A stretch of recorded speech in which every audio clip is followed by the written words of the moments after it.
Peter. Nintendo were the all-righteous kings of the handheld game console realm. Whatever they touched in the handheld market turned to gold. There were competition like the Lynx, Game Gear, Turbo Express, and eventually the Neo Geo Pocket, Wonder Swan, and they all flopped. While Nintendo's home console market was getting kind of thrashed by Sony, Nintendo had a comfortable seating in the place of handheld gamers. But that was till 2004 when Sony decided, hey, why don't we fucking one-up you, Nintendo? The PSP! It was like a portable PS2 on the go. Wow! Specs-wise, this thing blew the DS out of the waters. The DS didn't have analog, or the power, or Spider-Man 2. Oh, yeah, it did. Never mind. 150 million, please? Yeah, well, Sony got everybody going ape nuts over the PSP with how much, oh my god, all that power and analog. And yeah, that's cool and all, but we could play Mario 64 and Brain Age over on the DS. So with nearly double the sales, Nintendo still held supreme, but that was gonna change in 2011, I swear to god. Nintendo came out with the 3DS. The 3DS may have caught up with the PSP with a single stick, but then Sony was like, nah, we can't have you doing that. PS Peter. 3DS over there's got one stick, but the PS Vita's got two. Holy shit! 15 million people lost their minds. And 70 million people bought the 3DS. But the PS Vita at the time was so goddamn sick. An OLED screen, 3G modem. Did I even mention that it had two sticks? Santa Claus, I want that for Christmas. I'm sorry, what the fuck is a meep? I never asked again. I got a 3DS for my birthday eventually, and I was content with life. If I really wanted to play the Vita, I could just borrow my brother's, and truth be told, the only game I really wanted to play, I actually didn't even know what game I wanted to play on the Vita. It just looked really cool. Anyway, I bought a PS Vita. This is my Glacier White PS Vita, and I'm gonna love it like my own. With CFW and homebrew and soft modding. All you need to do is a little bit of this, a little bit of that, and voila! I have a modded PlayStation Vita now, and life will go on. But that begs the question of what makes the PS Vita, what makes the PS Vita worth modding, and what does this thing even have that other consoles don't?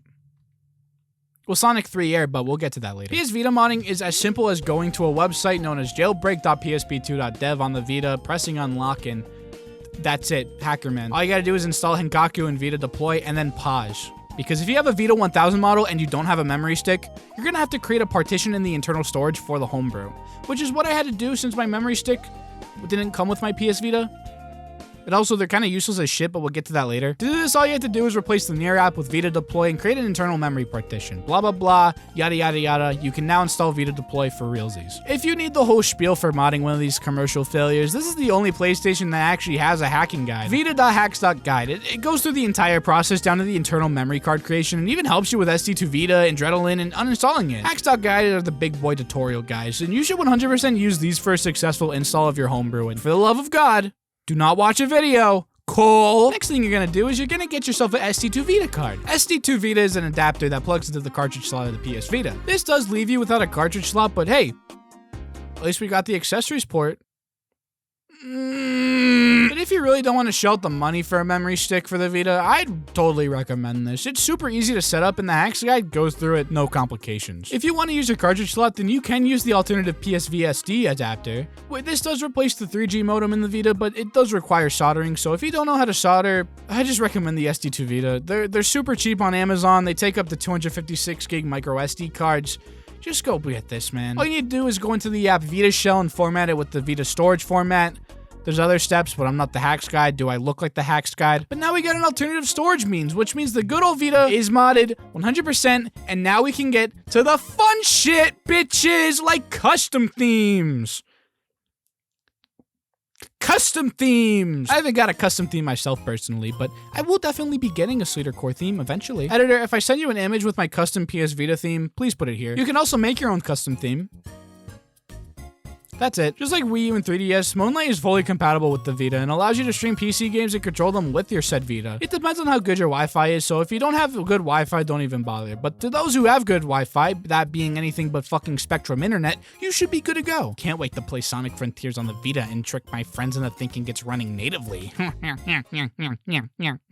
another note, it's not necessarily fun and not necessary, but it is really useful. I want to mention Auto Plugin and more specifically PSV Shell Plus.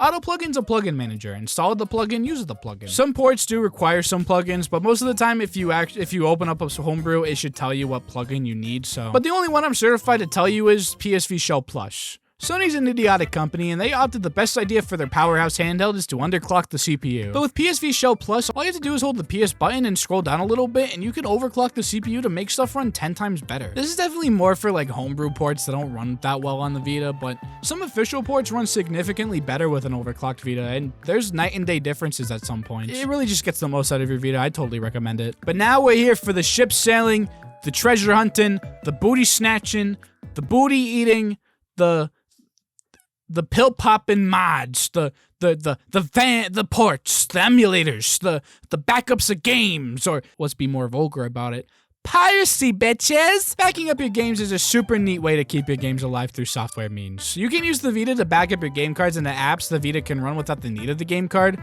But why do that when you have PKGJ? We're gonna call it Puckaja. Puckaja is the Vita's version of Nusplay and H-Shop. But honestly, I like Puckaja better than Nusplay and H-Shop, as not only does this do PS Vita titles, it does PSP and PS1 titles as well. And they download straight to Adrenaline. We'll get to that in a second. But trust me, Puckaja is the method even though the bigsleeter YouTube channel does not condone the act of pirating any video games at all, and these video game CEOs are poor and need our help. Please don't sue me, video game companies. But yeah, what's Adrenaline? You just mentioned that and you just kind of forgot about it. Let me talk about Adrenaline. Adrenaline is basically like the Wii mode was on the Wii U. Adrenaline is like a virtual PSP running on the Vita. The XMB runs a little too good for the Vita and feels oddly like it belongs on this thing, but that's not even a complaint. I'm just saying it's like scarily good. But PSP and PS1 games can be loaded through here and they run flawlessly. Crash 1 and Ape Escape were the PS1 games I tested, and both ran at a solid 60 FPS with literally little to no stuttering whatsoever. On the PSP side, I tried out Parappa's PSP Remaster, Sonic Rivals, and Little Big Planet. I know very genre-defining games, and they all ran the same, flawlessly at 60. Compatibility is definitely gonna fumble, but that's for most emulators out there, and you know, most of the heavy hitters are here. For some, this could be definitely the replacement to getting a separate PSP to play PSP games, and that's honestly kind of scary. However, if you want to play Jackass the game, that doesn't work on Adrenaline, so you're going to have to keep your PSP around if you want to play that. So knowing that PSP and PSX games run flawlessly, how do other console emulators run? Well, okay, we'll get to the good ones first. Super Nintendo, and GBA and Genesis, they all run fine. GBA, I'd rather play on the 3DS because they run natively on that thing, but if I ever needed to, I got the games I want here. I'm not going to complain. Genesis games work pretty damn good too, and 32X games actually work pretty damn good as well. But after that, emulation does get a little wonky. I'll get this out of the way, but N64 does not run good on this thing. Some games like Conker's Bad Fur Day crash the entire emulator, while stuff like Smash 64 can run, but the best you're gonna get is 30 FPS for a couple of seconds. However, people did say that through Adrenaline, the N64 emulator runs pretty damn good. And yeah, they're definitely playable, but for me personally, I got too spoiled to 144Hz monitors, so yeah. So N64 emulation's a no-go. It sucks, but hey, whatever. What are you gonna do? However, here's where emulation gets kind of weird. They got a Dreamcast emulator. It doesn't run good, but it's here. I tried Sonic Adventure 1. I couldn't get past Station Square's loading screen. I saw many people with this issue, and while I saw some fixes,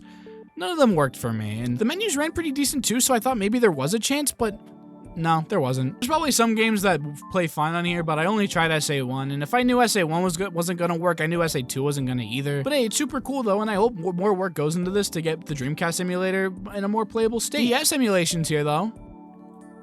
We'll leave it at that. For the consoles I mentioned run flawlessly, RetroArch is definitely the place to do all your emulating. I'm not the biggest RetroArch supporter in the world, but I've tried other emulators on here, and they didn't run as good.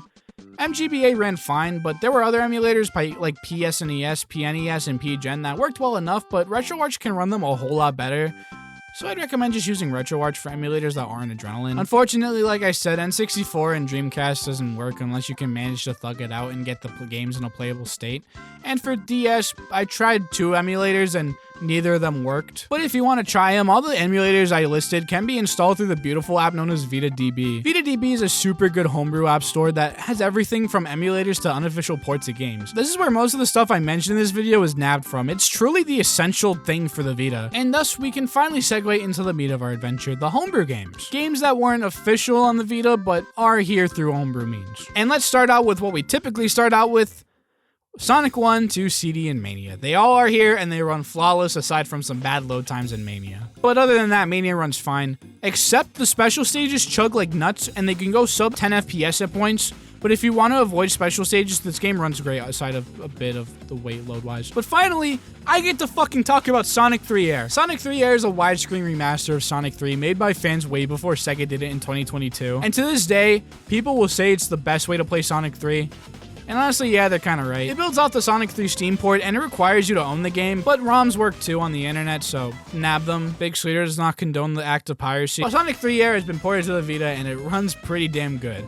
No issues.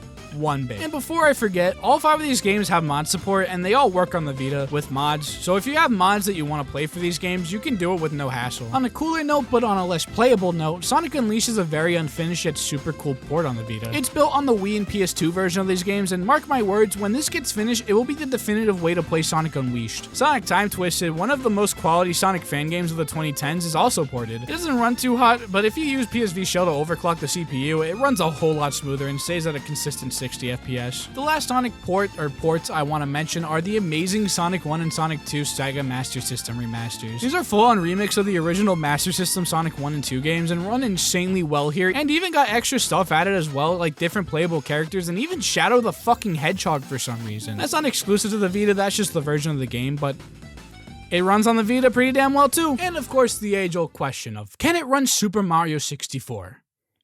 Well, yeah, I can. It has some slowdown here and there, but once again, overclocking gets rid of that slowdown like it was never there. Super Mario War is also here, and this was fun as always. I don't think anything will beat the Wii version of this game solely because the experience of getting you and 3 other friends playing this on the Wii is just awesome. But hey, if you want to play it on the go, it's here too. It'll be hard to gather 4 people that own a PS Vita, but hey, it's here. A strange port I found, but that it does exist, is Super Mario World.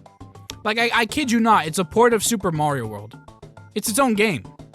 There's no benefit to playing this over a ROM on an emulator, but it's here. Five Nights at Freddy's is also here too. It's built off the 3DS port just like the Wii U version, I believe, and it runs well and great, and it runs and works great on the Vita. I wish there was touchscreen support here, but the buttons work fine. It's not the most ideal way to play the game, but it's definitely really cool. And that's why it gets a mention. FNAF 2 and FNAF 4 also have ports on here as well. They're definitely more amateur than FNAF 1's port, but that's just more or less the presentation.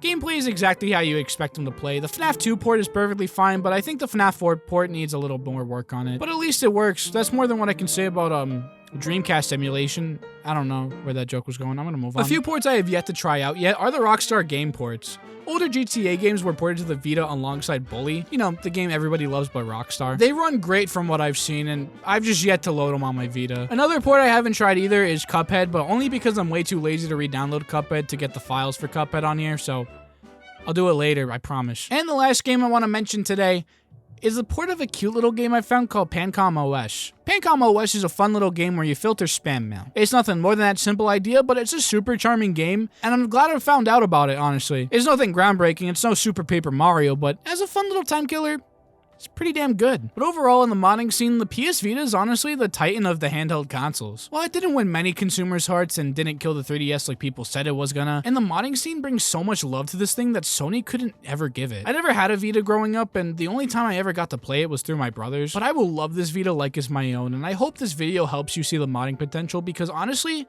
this video made me realize that the Vita didn't fail, but we failed the Vita. Anyway, I'll see y'all at school Monday.